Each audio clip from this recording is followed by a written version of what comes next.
Oi, gente, tudo bom?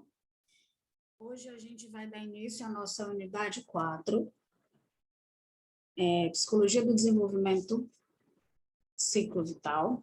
A gente vai falar do nosso capítulo 7, o desenvolvimento na meia-idade, na nossa página 110 da apostila.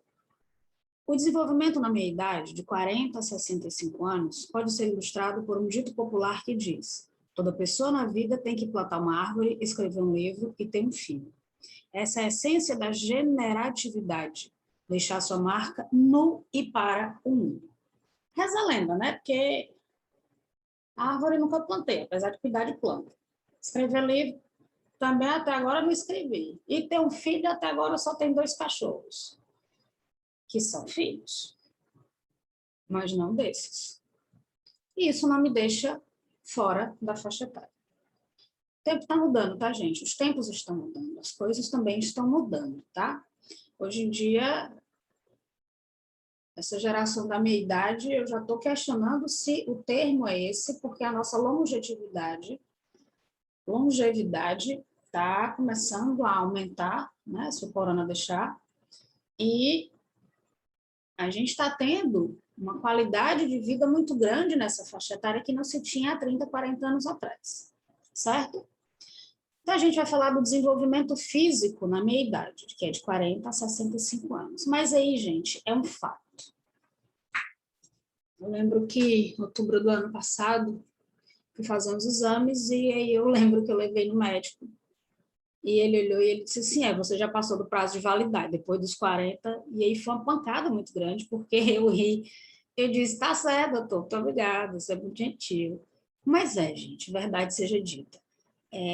Os mesmos hábitos que eu tinha antes, tenho hoje. As mesmas coisas que eu fazia antes, eu faço hoje, os resultados dos exames são diferentes. Então, eu preciso fazer coisas diferentes. Eu tenho que mudar os meus hábitos, eu tenho que melhorar os meus hábitos. Porque a idade realmente, o prazo de validade do médico foi fantástico. Mas quando ele bate, gente, o corpo sente. Certo? Então, realmente, é notório. Quem está nessa faixa etária, como eu, vai entender o que eu estou dizendo. Ela é uma fase que contempla alguns paradoxos. E é bacana isso. É um lado bem bacana para a gente pensar. O lado cognitivo psicossocial dessa etapa é bem delicado e a gente vai entender isso. Geralmente, por um lado, poderá haver uma grande satisfação conjugal e profissional, mas, por outro lado, o declínio físico começa a ficar evidente, que é o que eu trouxe agora. Existe um lado de realização profissional, todo mundo, eu estou generalizando, né, gente? Mas é para entre 40 e 65 anos ser a meta de projeção, de vida, de carreira, inclusive de conclusão depois dos 65, né? Para a gente poder ter a abençoada paz depois, né? Aquela calma, aquela tranquilidade. Então deveria ser. Mas aí vem um lado físico. E para nós mulheres é ainda mais delicado. A gente vai entender. Principalmente na questão de maternidade. Os homens conseguem ser pais até bem mais idade. A gente não, a gente tem um relógio biológico bem definido com relação à maternidade. O relógio biológico indica os primeiros sinais de envelhecimento. Uso de óculos, eu já estou naquela que é progressiva, a gente fala que é o bracinho curto, né? Quem precisa ir esticando mais para poder conseguir ler. Cabelos brancos, sim, entendo. Antes eu pintava por uma questão de gostar da cor. Agora eu tenho que pintar olhando para a raiz, porque senão ele fica apontando os cabelos brancos. E não é legal, não. Certo? Mas acontece. Pele com vincos, dificuldade em subir lances de escada, declínio da capacidade aeróbica. Pessoas mais jovens o tratam como uma senhora mais velha. É engraçado, a pessoa vira e diz a senhora. Então, tia, quando me chamaram de tia a primeira vez, eu quase que eu infartei, quase que eu mato esse sobrinho que eu não tenho. Mas é isso, gente. Se olham para mim como tia, porque eu sou tia, eu sou a senhora. É isso aí. Né? Filhos adultos, colegas de trabalho jovens. A percepção da incapacidade dos pais leva a perceber a própria incapacidade futura. O relógio social indica a sensação de maior conhecimento e experiência, maior sensação de controle e escolha, e há mais tempo e energia para outros papéis. Esposo, esposa, avô, avó, para a aposentadoria. E aí, gente, é quando vem aquele processo de completude. Você vai encerrando etapas que você veio nesse processo de construção até agora. A gente parte do pressuposto, estou generalizando dentro de uma faixa etária. A gente parte de um pressuposto de quê? Você está com uma família estruturada, você está concluindo ou encerrando projetos de carreira profissional. E aí vem o que a gente chama, a partir daqui, né, que são as próximas etapas, a história do bônus, que seria a aposentadoria para você ter aquele, dá vontade de rir, eu sei, aquele dinheiro que você juntou ao longo da vida para poder investir na sua qualidade de vida daqui para frente. E aí ter mais tempo também para estar com os seus, para poder ser avô e avó, para aqueles que são privilegiados. E é gostoso muito falar sobre essa história do avô e da avó, pelo menos são relatos que eu escuto de uma forma muito clara, é que enquanto pai e mãe, você tem a obrigação e responsabilidade por aquele ser que você colocou no mundo. Então tem um peso, uma responsabilidade muito grande. Quando esses seus filhos se tornam pais, aí você passa a bola das responsabilidades para eles. E aí toda a parte da chatice, da responsabilidade, fica com eles. E aí você pode fazer pelos netos aquilo que você sempre quis fazer pelos filhos e nunca pôde, porque você tinha o peso da responsabilidade. E aí você estraga os netos, que dizem que é uma coisa maravilhosa, porque você diz assim, na hora de fazer tudo que é de gostoso, o vovô e vovó faz. Na hora de fazer as responsabilidades, na hora do não, passa a bola para os pais. Presbiopia é a perda da capacidade acomodativa dos olhos, também chamada de vista cansada, que gera dificuldade para enxergar de perto, normalmente surge a partir dos 40 anos. Entendo muito bem. Esse maravilhoso aqui, não tem como vocês enxergarem daí, mas ele tem 2 tipos de grau. Não sei se a gente não dá, não sei se dá para vocês verem, mas olhando assim, né, o efeito que eu estou fazendo, talvez vocês consigam entender.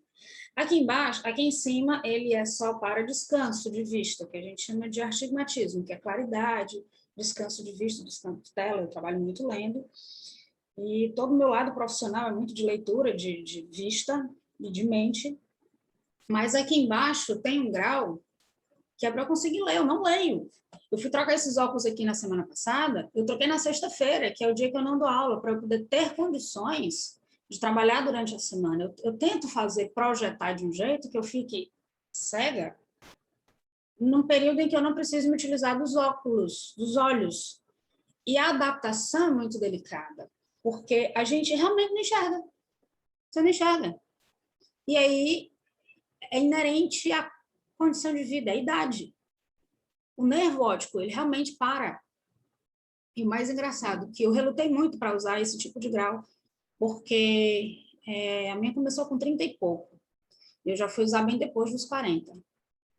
E eu lembro que a minha oftalmologista disse assim, olha, depois que você começar a usar, o nervo óptico ele fica preguiçoso e a tendência é aumentar. Então, evite iniciar o quanto antes. Começou, pronto. Mas não deu outra. O primeiro grau que eu usei foi o mínimo, que eu acho que é 1,5, que é um grau mínimo para qualquer pessoa que inicia.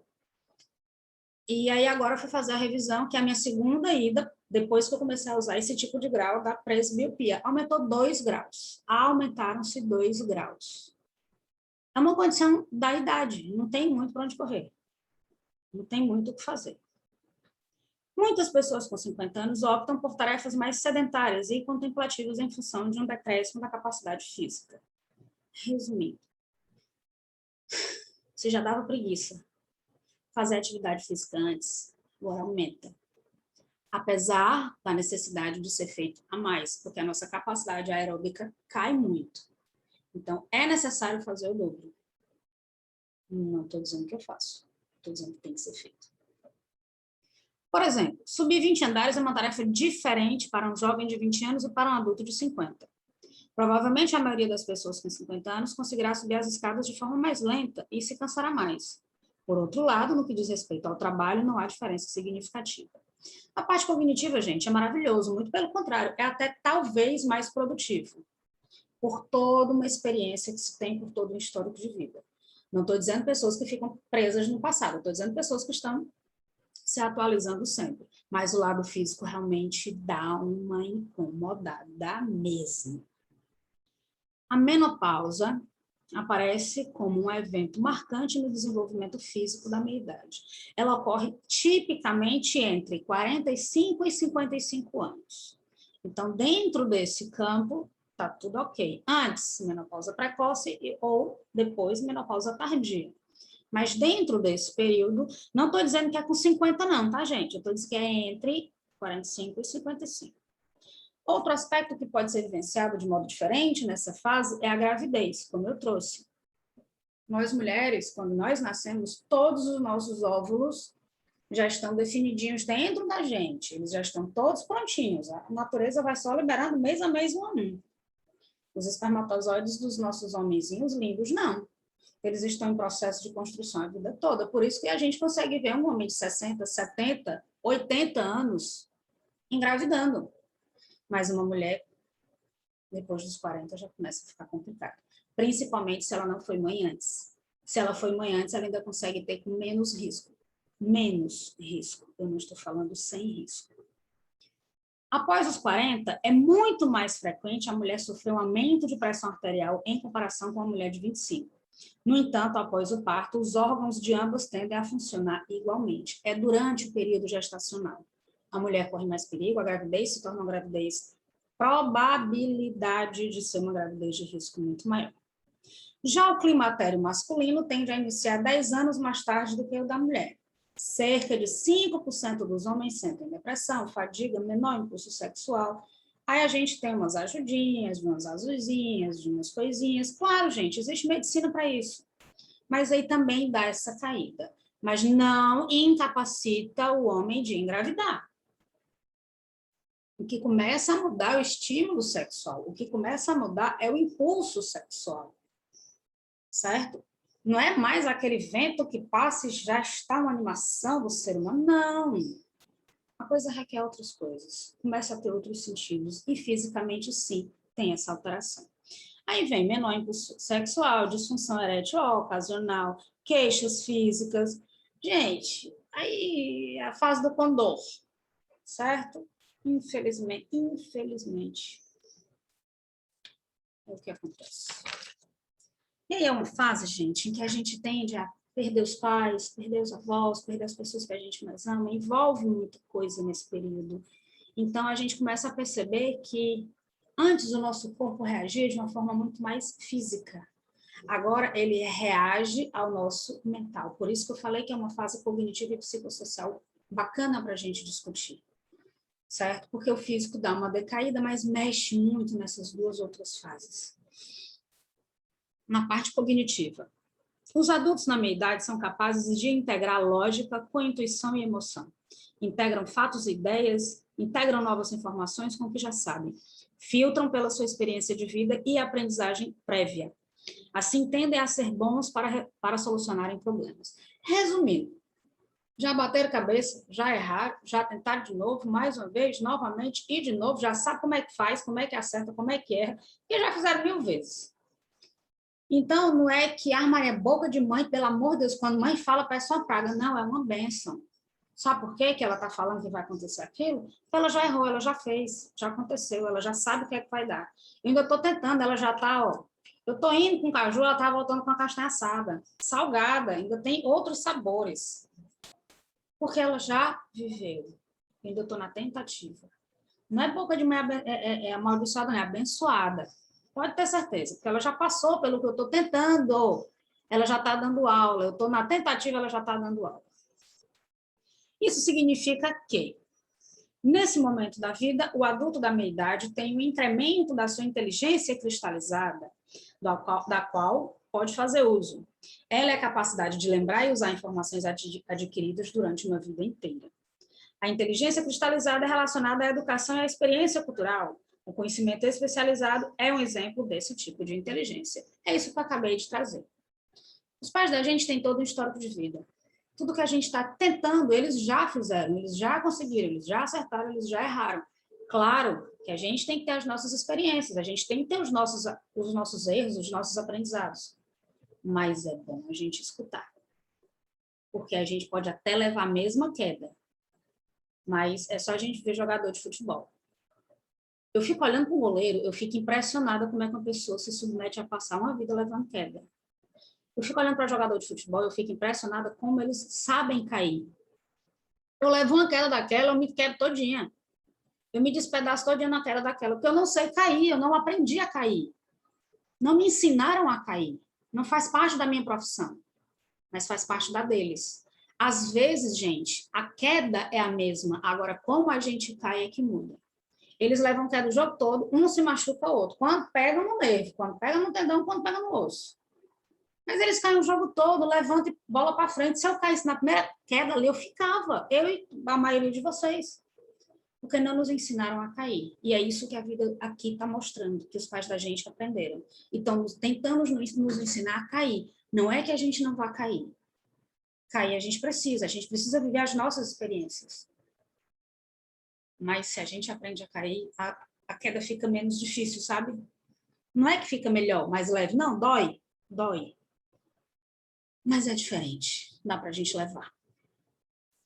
Na parte psicossocial da meia-idade.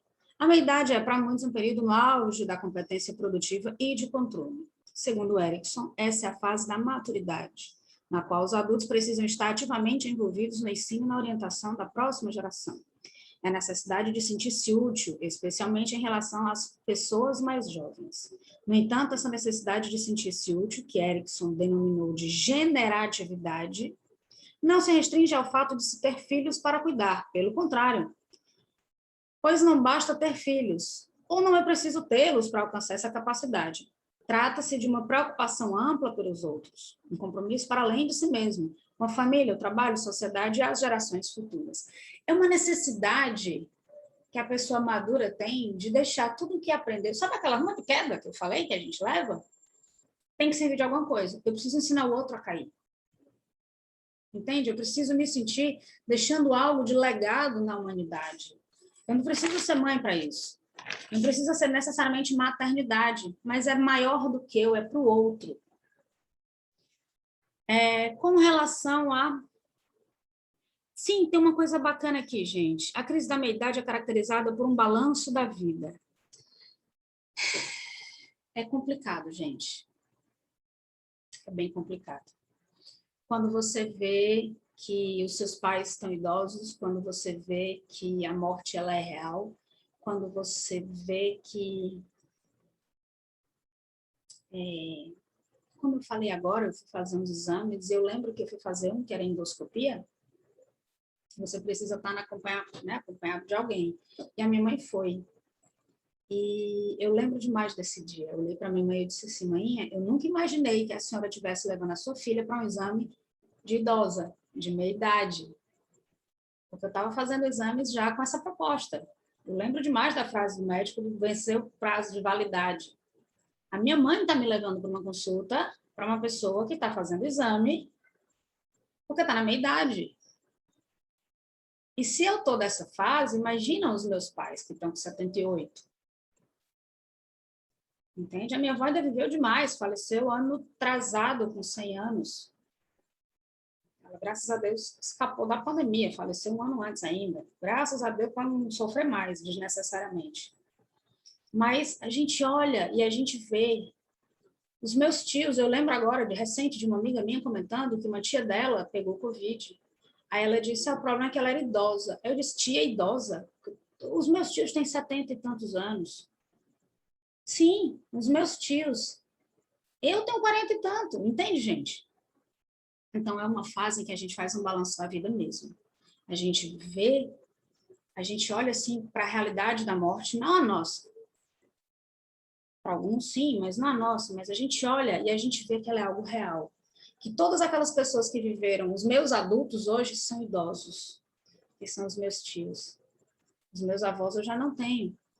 Já faz um bom tempo. A minha última avózinha durou até demais, mas eu perdi os meus avós, eu era criança.